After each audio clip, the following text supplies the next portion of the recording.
ओम नमो भगवते वासुदेवाय। श्रीमद् भगवत महापुराण चतुर्थ स्कंद पहला अध्याय स्वयं भुव मनु की कन्याओं के वंश का वर्णन। श्री मैत्रेय जी कहते हैं, विदुर जी, स्वयंभू मनु के महारानी शत्रुपा से प्रियव्रत और उत्तानपाद इन दो पुत्रों के सिवा 3 कन्याएं भी हुई थी। वे आकुति, देवहूति और प्रसूति नाम से विख्यात थीं। आकुति का यद्यपि उसके भाई थे तो भी महारानी शत्रुपा की अनुमति से उन्होंने रुचि प्रजापति के साथ पुत्रिका धर्म के अनुसार विवाह किया। प्रजापति रुचि भगवान के अनन्य चिंतन के कारण ब्रह्म तेज से संपन्न थे। उन्होंने आकुति के गर्भ से एक पुरुष और स्त्री का जोड़ा उत्पन्न किया। उनमें जो पुरुष था वह साक्षात यज्ञ स्वरूपधारी भगवान विष्णु थे और जो स्त्री थी वह भगवान से कभी अलग न रहने वाली लक्ष्मी जी के अंश स्वरूपा दक्षिणा थी। मनु जी अपनी पुत्री आकुति की उस परम तेजस्वी पुत्र को बड़ी प्रसन्नता से अपने घर ले आए और दक्षिणा को रुचि प्रजापति ने अपने पास रखा। जब दक्षिणा विवाह की योग्य हुई तो उसने यज्ञ भगवान को ही पति रूप में प्राप्त करने की इच्छा की। तब भगवान यज्ञ पुरुष ने उससे विवाह किया। इससे दक्षिणा को बड़ा संतोष हुआ। भगवान ने प्रसन्न होकर उससे 12 पुत्र उत्पन्न किए। उनके नाम है तोष, प्रतोष, संतोष, भद्र, शांति, इडस्पति, इद्म, कवि, विभु, स्वहन, सुदेव और रोचन। ये ही स्वयं भुव मनवंतर में तुषित नाम के देवता हुए। उस मनवंतर में मरीचि आदि सप्तऋषि थे। भगवान यज्ञ ही देवताओं के अधीश्वर इंद्र थे और महान प्रभावशाली प्रियव्रत एवं उत्तानपाद मनुपुत्र थे। वो मनवंतर उन्हीं दोनों के बेटों, पोतों और दौहित्रों के वंश से छा गया। प्यारे विदुर जी, मनु जी ने अपनी दूसरी कन्या देवहूति कर्मी जी को ब्याही थी। उसके संबंध की प्राय सभी बातें तुम मुझसे सुन चुके हो। भगवान मनु ने अपनी तीसरी कन्या प्रसूति का विवाह ब्रह्मा जी के पुत्र दक्ष प्रजापति से किया था। उसकी विशाल वंश परंपरा तो सारी त्रिलोकी में फैली हुई है। मैं कर्दम जी की 9 कन्याओं का, जो 9 ब्रह्मर्षियों से ब्याही गई थी, पहले ही वर्णन कर चुका हूँ। अब उनकी वंश परंपरा का वर्णन करता हूँ, सुनो। मरीचि ऋषि की पत्नी कर्दम जी की बेटी कला से कश्यप और पूर्णिमा नामक 2 पुत्र हुए, जिनके वंश से ये सारा जगत भरा हुआ है। शत्रुतापन विदुर जी, पूर्णिमा के विरज और विश्वक नाम के 2 पुत्र तथा देवकुल्य नाम की कन्या हुई। यही दूसरे जन्म में श्री हरि के चरणों के धोवन से देव नदी गंगा के रूप में प्रकट हुई। अत्रि की पत्नी अनुसुईया से दत्तात्रेय, दुर्वासा और चंद्रमा नाम के 3 परम यशस्वी पुत्र हुए। ये क्रमशः भगवान विष्णु, शंकर और ब्रह्मा के अंश से उत्पन्न हुए थे।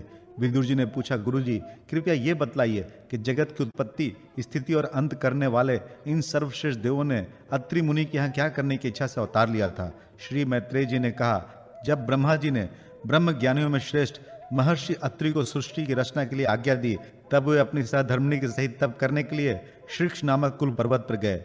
वहां पलाश और अशोक के वृक्षों का एक विशाल वन था। उनके सभी वृक्ष फूलों के गुच्छों से लदे थे तथा उसमें सब और निर्बंधिया नदी के जल की कलकल ध्वनि गूंजती रहती थी। उस वन में वो मुनिश्रेष्ठ प्राणायाम के द्वारा चित्त को वश में करके 100 वर्ष तक केवल वायु पीकर सर्दी गर्मी आदि द्वंद्वों की कुछ भी परवाह न करके एक ही पैर से खड़े रहे। उस समय वह मन ही मन यही प्रार्थना करते थे कि जो कोई संपूर्ण जगत के ईश्वर हैं, मैं उनकी शरण में हूँ, वे मुझे अपने ही समान संतान प्रदान करें। तब ये देखकर कि प्राणायाम रूपी ईंधन से प्रज्वलित हुआ अत्रि मुनि का तेज उनके मस्तक से निकलकर तीनों लोगों को तपा रहा है, ब्रह्मा, विष्णु और महादेव तीनों जगतपति उनके आश्रम पर आए। उस समय अप्सरा, मुनि, गंधर्व, सिद्ध, विद्याधर और नाग उनका सुयश गा रहे थे। उन तीनों का एक ही साथ प्रादुर्भाव होने से अत्रि मुनि का अंतःकरण प्रकाशित उठा। उन्होंने एक पैर से खड़े खड़े ही उन देवों को देखा और फिर पृथ्वी पर दंड के समान लौटकर प्रणाम करने के अनंतर अर्घ्य पुष्पादि पूजन की सामग्री हाथ में ले उनकी पूजा की।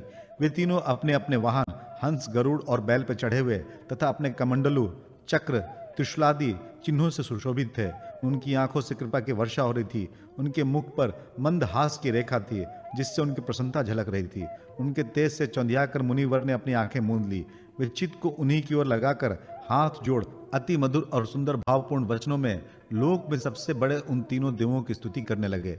अत्रि मुनि ने कहा, भगवान, प्रत्येक कल्प के आरंभ में जगत की उत्पत्ति, स्थिति और लय के लिए जो माया के सत्वादि तीनों गुणों का विभाग करके भिन्न भिन्न शरीर धारण करते हैं, वे ब्रह्मा, विष्णु और महादेव आप ही हैं। मैं आपको प्रणाम करता हूँ। कहिए, मैंने जिनको बुलाया था आप में से वो कौन महानुभाव हैं? क्योंकि मैंने तो संतान प्राप्ति की इच्छा से केवल एक सुरेश्वर भगवान का ही चिंतन किया था। फिर आप तीनों ने यहाँ पधारने की कृपा कैसे की? आप लोगों तक तो देहधारियों के मन का भी गति नहीं है, इसलिए मुझे बड़ा आश्चर्य हो रहा है। आप लोग कृपा करके मुझे इसका रहस्य बतलाइए। श्री मैत्रेय जी कहते हैं, समर्थ विदुर जी, अत्रि मुनि के वचन सुनकर वो तीनों देव हंस पड़े और उनसे सुमधुर वाणी में कहने लगे। देवताओं ने कहा, ब्रह्मन, तुम सत्य संकल्प हो, अतः तुमने जैसा संकल्प किया था वही होना चाहिए। उससे विपरीत कैसे हो सकता है? तुम जिस जगदीश्वर का ध्यान करते थे वो हम तीनों ही हैं। प्रिय महर्षि, तुम्हारा कल्याण हो। तुम्हारे यहाँ हमारे ही अंश स्वरूप 3 जगत विख्यात पुत्र उत्पन्न होंगे और तुम्हारे सुंदर यश का विस्तार करेंगे। उन्हें इस प्रकार अभिष्ट वर देकर तथा पति पत्नी दोनों से भली भांति पूजित होकर उनके देखते ही देखते हुए तीनों सुरवेश्वर अपने अपने लोगों को चले गए। ब्रह्मा जी के अंश से चंद्रमा, विष्णु के अंश से योग वेता दत्तात्रेय जी और महादेव जी के अंश से दुर्वासा ऋषि अत्रि के पुत्र के रूप में प्रकट हुए। अब अंगिरा ऋषि के संतानों का वर्णन सुनो। अंगिरा की पत्नी श्रद्धा ने सिनी वाली, कुहू, राका और अनुमति इन 4 कन्याओं को जन्म दिया। इनके सिवा उनके साक्षात भगवान उतथ्य जी और ब्रह्मनिष्ठ बृहस्पति जी ये 2 पुत्र भी हुए, जो स्वरोचिष मनवंतर में विख्यात हुए। पुलसत्य जी की उनकी पत्नी हविर्भु से महर्षि अगस्त्य और महातपस्वी विश्रवा ये 2 पुत्र हुए। इनमें अगस्त्य जी दूसरे जन्म में जठराग्नि हुए। विश्रवा मुनि की इडविडा के गर्भ से यक्षराज कुबेर का जन्म हुआ और उनकी दूसरी पत्नी केशनी से रावण, कुंभकर्ण एवं विभीषण उत्पन्न हुए। महामते, महर्षि पुलह की स्त्री परम साध्वी गति से कर्मश्रेष्ठ वरियान और सहिष्णु ये 3 पुत्र उत्पन्न हुए। इसी प्रकार कृत की पत्नी क्रिया ने ब्रह्म तेज से दिव्यमान बाल खिलियादि 60,000 ऋषियों को जन्म दिया। शत्रुतापन विदुर जी, वशिष्ठ जी के पत्नी ऊर्जा, अरुंधति से चित्रकेतु आदि 7 विशुद्ध चित्त ब्रह्मर्षियों का जन्म हुआ। उनके नाम चित्रकेतु, सुरोचि, विरजा, मित्र, उल्बण, बसु, वृद्धान और द्युमान थे। इनके सिवा उनकी दूसरी पत्नी से शक्ति आदि और भी कई पुत्र हुए। अथर्वा मुनि की पत्नी चिति ने दढ़ दधीची नामक एक तपोनिष्ठ पुत्र प्राप्त किया, जिसका दूसरा नाम अश्वशिरा भी था। अब भृगु के वंश का वर्णन सुनो। महाभाग भृगु जी ने अपनी भार्या ख्याति से धाता और विधाता नामक पुत्र तथा श्री नाम की एक भगवत पारायण कन्या उत्पन्न की। मेरु ऋषि ने अपनी आयति और नियति नाम की कन्याएं क्रमशः धाता और विधाता को ब्याही। उनसे उनके मृकंड और प्राण नामक पुत्र हुए। उनमें से मृकंड के मार्कंडेय और प्राण के मुनिवर वेदशिरा का जन्म हुआ। भृगु जी की एक कवि नामक पुत्र भी थे। उनके भगवान उष्णा शुक्राचार्य हुए। विदुर जी, इन सब मुनीश्वरों ने भी संतान उत्पन्न करके सृष्टि का विस्तार किया। इस प्रकार मैंने तुम्हें यह कर्दम जी के 2 हितों के संतान का वर्णन सुनाया। जो पुरुष इसे श्रद्धा पूर्वक सुनता है उसके पापों का यह तत्काल नष्ट कर देता है। ब्रह्मा जी के पुत्र दक्ष प्रजापति ने मनु नंदिनी प्रसूति से विवाह किया। उससे उन्होंने सुंदर नेत्रों वाली 16 कन्याएं उत्पन्न की। भगवान दक्ष ने उनमें से 13 धर्म को, 1 अग्नि को, 1 समस्त पितृगण को और 1 संसार का संहार करने वाले तथा जन्म मृत्यु से छुड़ाने वाले भगवान शंकर को दी।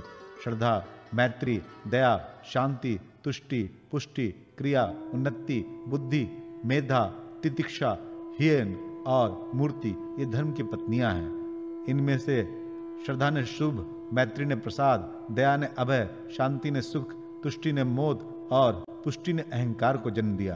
क्रिया ने योग, उन्नति ने दर्प, बुद्धि ने अर्थ, मेधा ने स्मृति, तीक्षा ने क्षम और ही लज्जा ने प्रशय, विनय नामक पुत्र उत्पन्न किया। समस्त गुणों की खान मूर्ति देव ने नर नारायण ऋषियों को जन्म दिया। इनका जन्म होने पर इस संपूर्ण विश्व ने आनंदित होकर प्रसन्नता प्रकट की। उस समय लोगों के मन, दिशाएं, वायु, नदी और पर्वत सभी में प्रसन्नता छा गई। आकाश में मांगलिक बाजे बजने लगे, देवता लोग फूलों की वर्षा करने लगे, मुनि प्रसन्न होकर स्तुति करने लगे, गंधर्व और किन्नर गाने लगे, अप्सराएं नाचने लगी।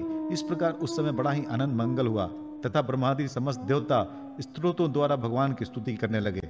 देवताओं ने कहा, जिस प्रकार आकाश में तरह तरह के रूपों की कल्पना कर ली जाती है, उसी प्रकार जिन्होंने अपनी माया के द्वारा अपने स्वरूप के अंदर इस संसार की रचना की है और अपने स्वरूप को प्रकाशित करने के लिए इस समय इस ऋषि विग्रह के साथ धर्म के घर में अपने आप को प्रकट किया है, उन परम पुरुष को हमारा नमस्कार है, जिनके तत्व का शास्त्र के आधार पर हम लोग केवल अनुमान ही करते हैं, प्रत्यक्ष नहीं कर पाते।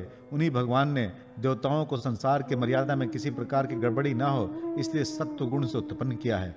अब वे अपने करुणा में नेत्रों से जो समस्त शोभा और सौंदर्य के निवास स्थल निर्मल दिव्य कमलों को भी नीचा दिखाने वाले हैं, हमारी ओर निहारे। प्यारे विदुर जी, प्रभु का साक्षात दर्शन पाकर देवताओं ने उनकी इस प्रकार स्तुति और पूजा की। तदनंतर भगवान नर नारायण दोनों गंधमादन पर्वत पर चले गए। भगवान श्री हरि के अंशभूत वे नर नारायण ही इस समय पृथ्वी का भार उतारने के लिए यदुकुल भूषण श्री कृष्ण और उन्हीं के सरीखे श्याम वर्ण कुरु कुल तिलक अर्जुन के रूप में अवतीर्ण हुए। अग्निदेव की पत्नी स्वाहा ने अग्नि के ही अभिमानी पावक पवमान और शुचि ये 3 पुत्र उत्पन्न किए। ये तीनों ही हवन के वे पदार्थों का भक्षण करने वाले हैं। इन्हीं तीनों से 45 प्रकार के अग्नि और उत्पन्न हुए। यही अपने 3 पिता और 1 पितामह को साथ लेकर 49 अग्नि कहलाए। वेदज्ञ ब्राह्मण वैदिक यज्ञ कर्म में जिन 49 अग्नियों के नामों से अग्नि इष्टिया करते हैं वे यही हैं। अग्निश्वात, बर्हिषद, सोमव और आज्यव ये पितर है। इनमें साग्निक भी है और निरग्निक भी। इन सब पितरों की पत्नी दक्ष कुमारी स्वधा है। इन पितरों से स्वधा के धारणी और वयुना नामक 2 कन्याएं हुई। वे दोनों ही ज्ञान विज्ञान में पारंगत और ब्रह्म ज्ञान का उपदेश करने वाली हुई। महादेव जी की पत्नी सती थी। वे सब प्रकार से अपने पतिदेव की सेवा में संलग्न रहने वाली थी, किंतु उनके अपने गुण और शील के अनुरूप कोई पुत्र नहीं हुआ, क्योंकि सती के पिता दक्ष ने बिना ही किसी अपराध के भगवान शिव जी के प्रतिकूल आचरण किया था। इसलिए सती ने युवावस्था में ही क्रोधवश योग के द्वारा स्वयं ही अपने शरीर का त्याग कर दिया था।